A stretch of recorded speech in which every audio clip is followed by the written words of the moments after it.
루카 복음서 7장. 백인 대장의 병든 종을 고치시다. 예수님께서는 백성에게 들려주시던 말씀들을 모두 마치신 다음 카파르나움에 들어가셨다. 마침 어떤 백인 대장의 노예가 병들어 죽게 되었는데 그는 주인에게 소중한 사람이었다.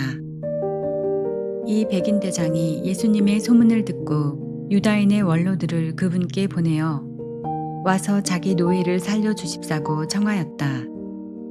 이들이 예수님께 다가와 이렇게 말하며 간곡히 청하였다.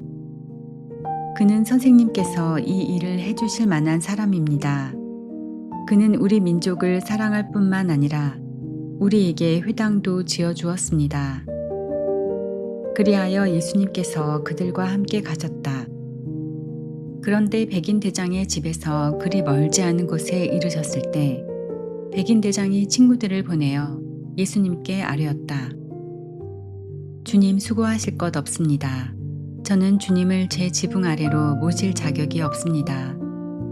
그래서 제가 주님을 찾아뵙기에도 합당하지 않다고 여겼습니다. 그저 말씀만 하시어 제 종이 낫게 해주십시오. 사실 저는 상관 밑에 매인 사람입니다만 제 밑으로도 군사들이 있어서 이 사람에게 가라 하면 가고 저 사람에게 오라 하면 옵니다. 또 제 노예더러 이것을 하라 하면 합니다. 이 말을 들으시고 예수님께서는 백인 대장에게 감탄하시며 당신을 따르는 군중에게 돌아서서 말씀하셨다. 내가 너희에게 말한다. 나는 이스라엘에서 이런 믿음을 본 일이 없다.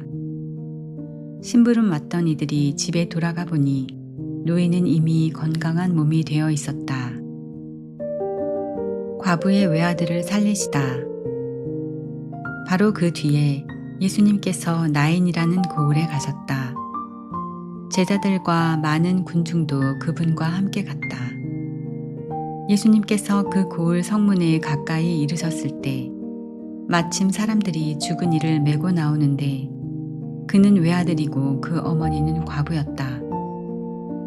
고을 사람들이 큰 무리를 지어 그 과부와 함께 가고 있었다.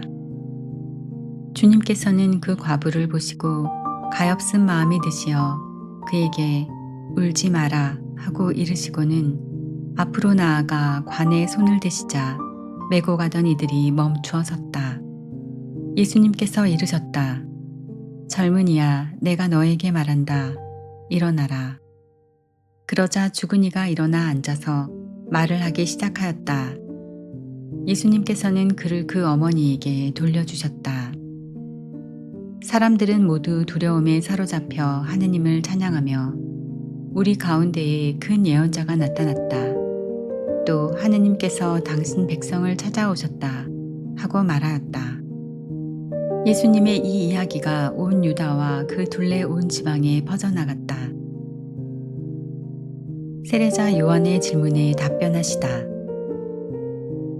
요한의 제자들이 이 모든 일을 요한에게 전하였다. 그러자 요한은 자기 제자들 가운데에서 두 사람을 불러 주님께 보내며 오실 분이 선생님이십니까? 아니면 저희가 다른 분을 기다려야 합니까? 하고 여쭙게 하였다.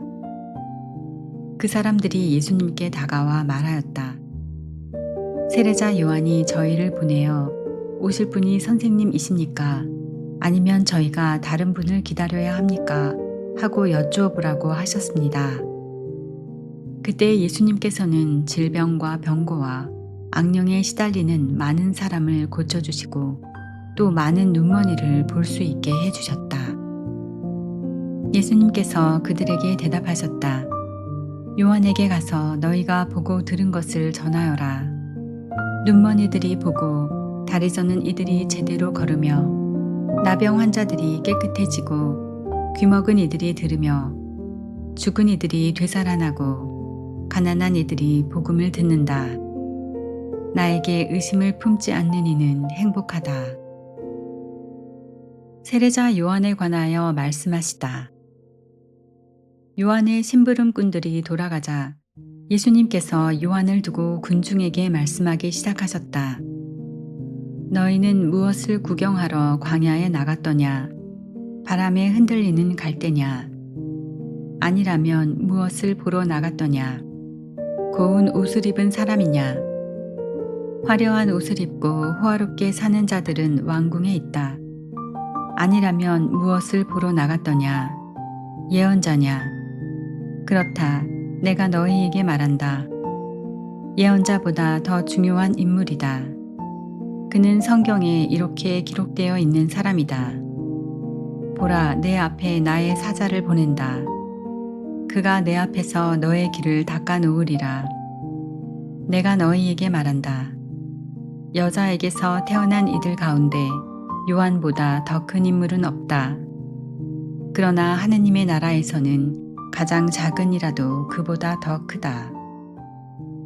요한의 설교를 듣고 그의 세례를 받은 백성은 세리들까지 포함하여 모두 하느님께서 의로우시다는 사실을 받아들였다.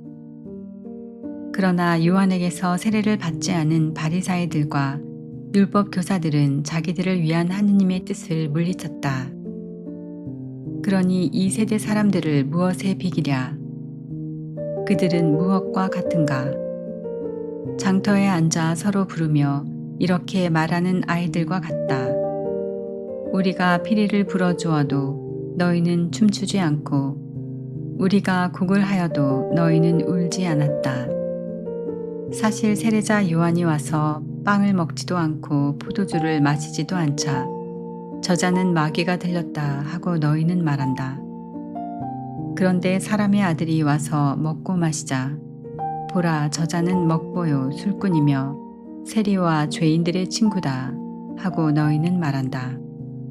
그러나 지혜가 옳다는 것을 지혜의 모든 자녀가 드러냈다. 죄 많은 여자를 용서하시다. 바리사이 가운데 어떤 이가 자기와 함께 음식을 먹자고 예수님을 초청하였다. 그리하여 예수님께서는 그 바리사이의 집에 들어가시어 식탁에 앉으셨다. 그 고을에 죄인인 여자가 하나 있었는데 예수님께서 바리사이의 집에서 음식을 잡수시고 계시다는 것을 알고 왔다. 그 여자는 향유가 든 옥합을 들고서 예수님 뒤쪽 발치에 서서 울며 눈물로 그분의 발을 적시기 시작하더니 자기의 머리카락으로 닦고 나서 그 발에 입을 맞추고 향유를 부어 발랐다. 예수님을 초대한 바리사이가 그것을 보고 저 사람이 예언자라면 자기에게 손을 대는 여자가 누구이며 어떤 사람인지 곧 죄인인 줄 알 터인데 하고 속으로 말하였다. 그때에 예수님께서 말씀하셨다. 시몬아, 너에게 할 말이 있다. 시몬이 스승님 말씀하십시오 하였다. 어떤 채권자에게 채무자가 둘 있었다. 한 사람은 500데나리온을 빚지고 다른 사람은 50데나리온을 빚졌다. 둘 다 갚을 길이 없으므로 채권자는 그들에게 빚을 탕감해 주었다. 그러면 그들 가운데 누가 그 채권자를 더 사랑하겠느냐? 시몬이 더 많이 탕감받은 사람이라고 생각합니다 하고 대답하자 예수님께서 옳게 판단하였다 하고 말씀하셨다. 그리고 그 여자를 돌아보시며 시몬에게 이르셨다. 이 여자를 보아라. 내가 내 집에 들어왔을 때 너는 나에게 발 씻을 물도 주지 않았다. 그러나 이 여자는 눈물로 내 발을 적시고 자기의 머리카락으로 닦아주었다. 너는 나에게 입을 맞추지 않았지만 이 여자는 내가 들어왔을 때부터 줄곧 내 발에 입을 맞추었다. 너는 내 머리에 기름을 부어 발라주지 않았다. 그러나 이 여자는 내 발에 향유를 부어 발라주었다. 그러므로 내가 너에게 말한다. 이 여자는 그 많은 죄를 용서받았다. 그래서 큰 사랑을 드러낸 것이다. 그러나 적게 용서받은 사람은 적게 사랑한다. 그러고 나서 예수님께서는 그 여자에게 말씀하셨다. 너는 죄를 용서받았다. 그러자 식탁에 함께 앉아있던 이들이 속으로 저 사람이 누구이기에 죄까지 용서해 주는가 하고 말하였다. 그러나 예수님께서는 그 여자에게 이르셨다. 내 믿음이 너를 구원하였다. 평안히 가거라.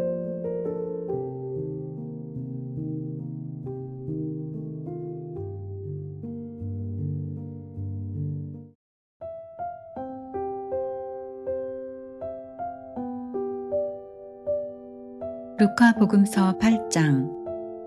여자들이 예수님의 활동을 돕다. 그 뒤에 예수님께서는 고을과 마을을 두루 다니시며 하느님의 나라를 선포하시고 그 복음을 전하셨다. 12 제자도 그분과 함께 다녔다. 악령과 병에 시달리다 낫게 된 몇몇 여자도 그들과 함께 있었는데 7 마귀가 떨어져 나간 막달레나라고 하는 마리아, 헤로데의 집사 쿠자스의 아내 요한나, 수산나였다. 그리고 다른 여자들도 많이 있었다. 그들은 자기들의 재산으로 예수님의 일행에게 시중을 들었다. 씨 뿌리는 사람의 비유. 많은 군중이 모이고 또 각 고을에서 온 사람들이 다가오자 예수님께서 그들에게 비유로 말씀하셨다. 씨 뿌리는 사람이 씨를 뿌리러 나갔다. 그가 씨를 뿌리는데 어떤 것은 길에 떨어져 발에 짓밟히기도 하고 하늘의 새들이 먹어버리기도 하였다. 어떤 것은 바위에 떨어져 싹이 자라기는 하였지만 물기가 없어 말라버렸다. 또 어떤 것은 가시덤불 한가운데로 떨어졌는데 가시덤불이 함께 자라면서 숨을 막아버렸다. 그러나 어떤 것은 좋은 땅에 떨어져 자라나서 100배의 열매를 맺었다. 예수님께서는 이 말씀을 하시고 들을 귀 있는 사람은 들어라 하고 외치셨다.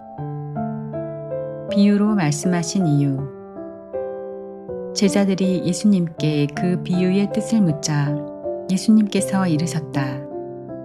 너희에게는 하느님 나라의 신비를 아는 것이 허락되었지만 다른 이들에게는 비유로만 말하였으니 저들이 보아도 알아보지 못하고 들어도 깨닫지 못하게 하려는 것이다. 씨 뿌리는 사람의 비유를 설명하시다. 그 비유의 뜻은 이러하다. 씨는 하느님의 말씀이다. 길에 떨어진 것들은 말씀을 듣기는 하였지만 악마가 와서 그 말씀을 마음에서 앗아가 버리기 때문에 믿지 못하여 구원을 받지 못하는 사람들이다.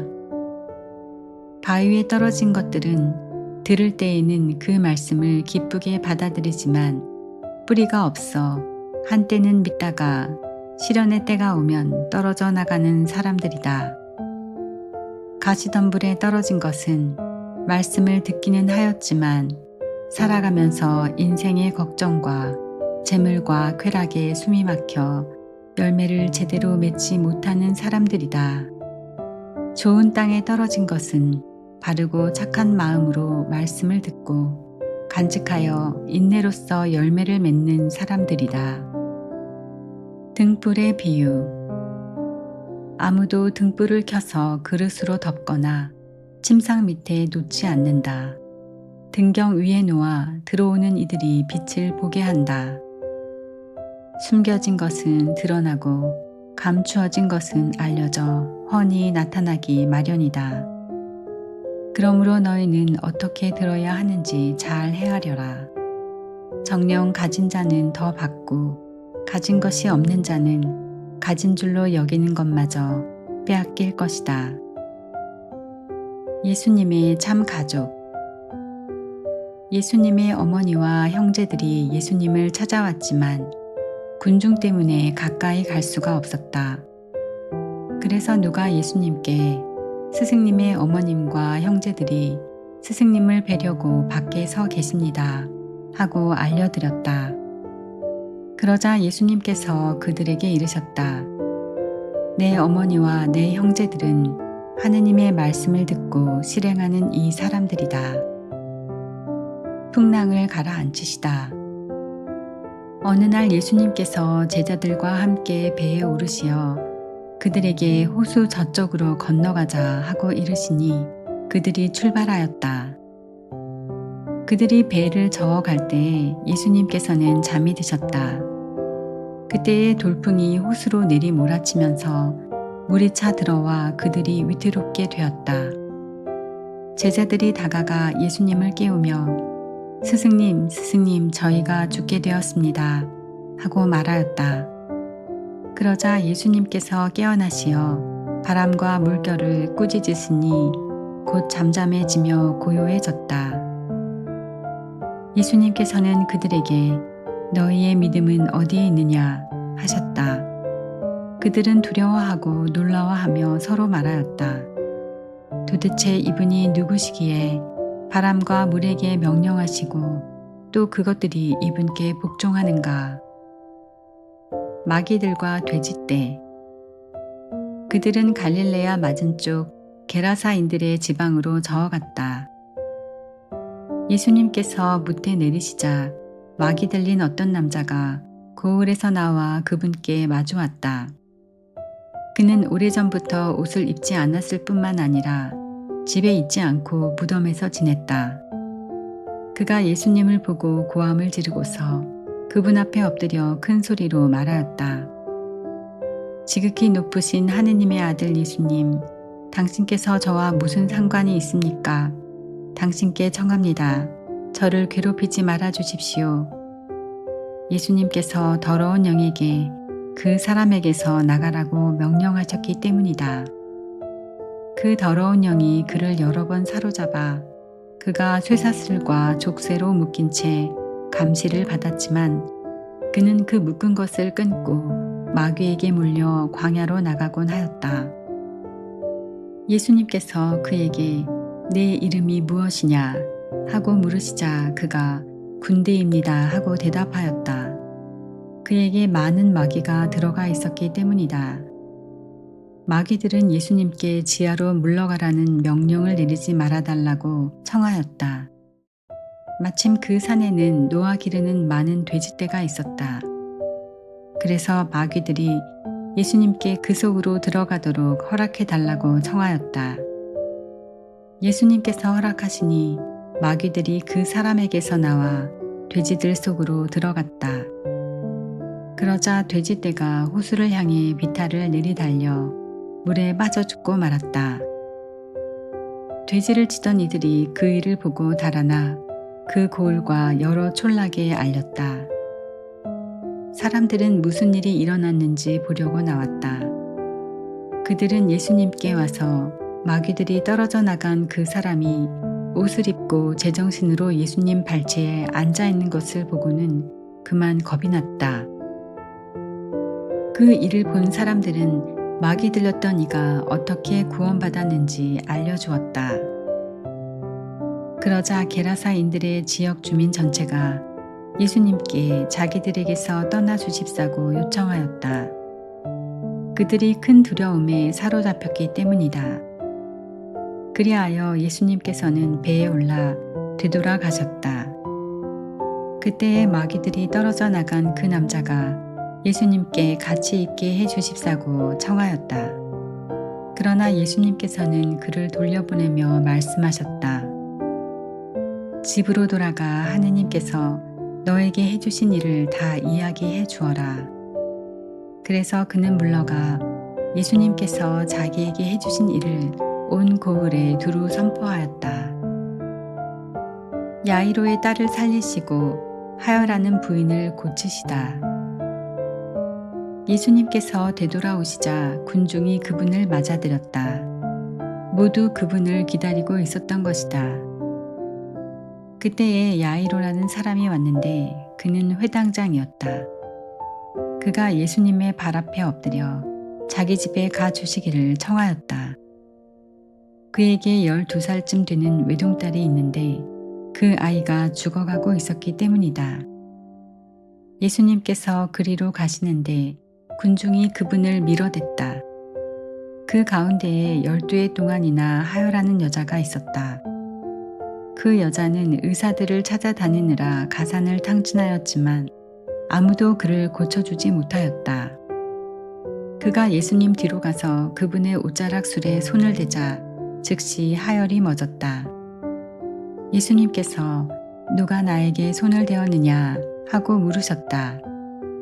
모두 자기는 아니라고 하는데 베드로가 스승님, 군중이 스승님을 에워싸 밀쳐대고 있습니다 하였다. 그러나 예수님께서는 누가 나에게 손을 대었다. 나에게서 힘이 나간 것을 나는 안다 하고 말씀하셨다. 그 부인은 더 이상 숨어 있을 수 없음을 알고 떨며 나와서 예수님 앞에 엎드려 자기가 무슨 까닭으로 예수님께 손을 대었으며 또 어떻게 즉시 병이 나았는지 온 백성 앞에서 아뢰었다. 그러자 예수님께서 그 여자에게 이르셨다. 딸아, 내 믿음이 너를 구원하였다. 평안히 가거라. 예수님께서 아직 말씀하고 계실 때에 회당장의 집에서 어떤 이가 와서는 따님이 죽었습니다. 그러니 스승님을 수고롭게 하지 마십시오 하고 말하였다. 예수님께서는 그 말을 들으시고 회당장에게 대답하셨다. 두려워하지 말고 믿기만 하여라. 아이는 구원을 받을 것이다. 그리고 그 집에 가셔서는 베드로와 요한과 야고보 그리고 아이 아버지와 어머니 외에는 아무도 당신과 함께 들어가지 못하게 하셨다. 사람들이 모두 아이 때문에 울며 가슴을 치는데 예수님께서는 울지들 마라. 아이는 죽은 것이 아니라 자고 있다 하고 말씀하셨다. 그들은 아이가 죽은 것을 알고 있었으므로 예수님을 비웃었다. 예수님께서는 아이의 손을 잡으시고 말씀하셨다. 아이야, 일어나라. 그러자 아이의 영이 되돌아와서 아이가 즉시 일어섰다. 예수님께서는 아이에게 먹을 것을 주라고 지시하였다. 아이의 부모는 몹시 놀랐다. 예수님께서는 이 일을 아무에게도 말하지 말라고 분부하셨다.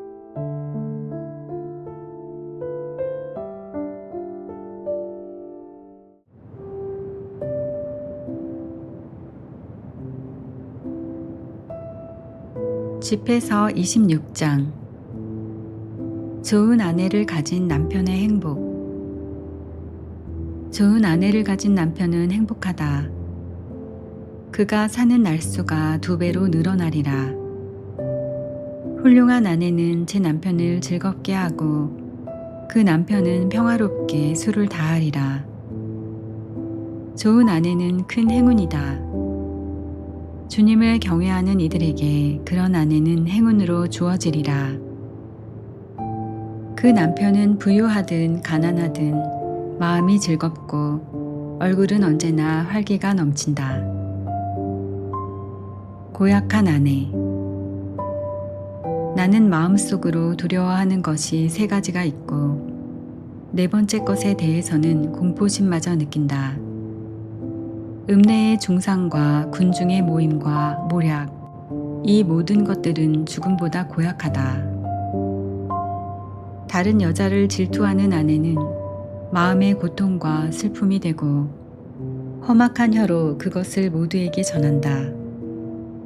악처는 삐걱거리는 소 멍에와 같고 악처를 가진 자는 전갈을 쥐고 있는 자와 같다. 술 취한 아내는 분노 덩어리다. 그 여자는 제 치부를 감추지 않으리라. 아내의 부정은 치켜 올린 2 눈에서 그리고 눈꺼풀 모양에서 알아볼 수 있다.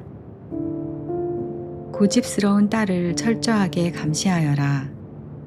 그러지 않으면 틈을 타 제 자유를 남용하리라. 그 애의 눈이 뻔뻔스러워지는지 잘 살펴라. 또 너를 배반하게 되더라도 놀라지 마라.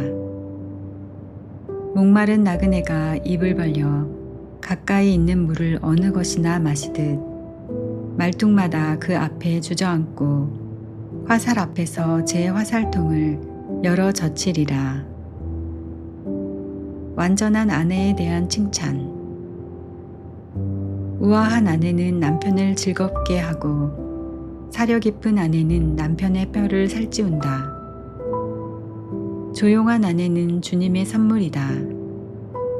교양 있는 영혼을 대신할 만한 것은 없다. 정숙한 아내는 은혜 중에 은혜이다. 어떤 저울로도 절제하는 영혼의 가치를 달 수 없다. 집안을 깨끗하게 정돈하는 착한 아내의 아름다움은 주님의 창공에 떠오르는 태양과 같다.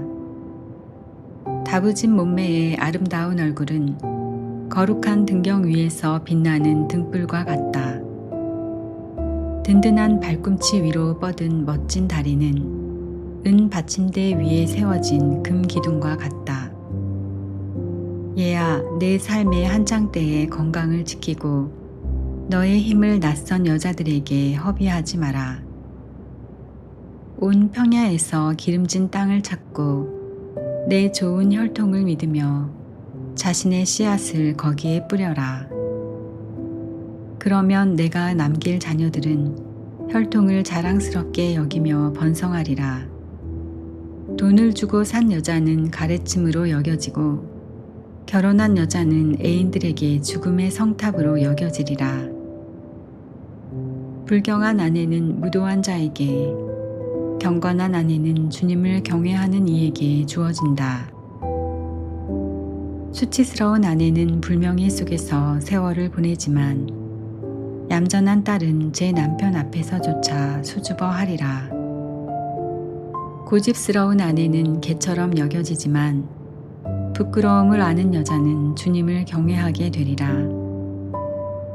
제 남편을 존경하는 아내는 모든 이에게 지혜롭게 비치겠지만 자만심으로 남편을 존경하지 않는 아내는 모두에게 불경한 여자로 알려지리라.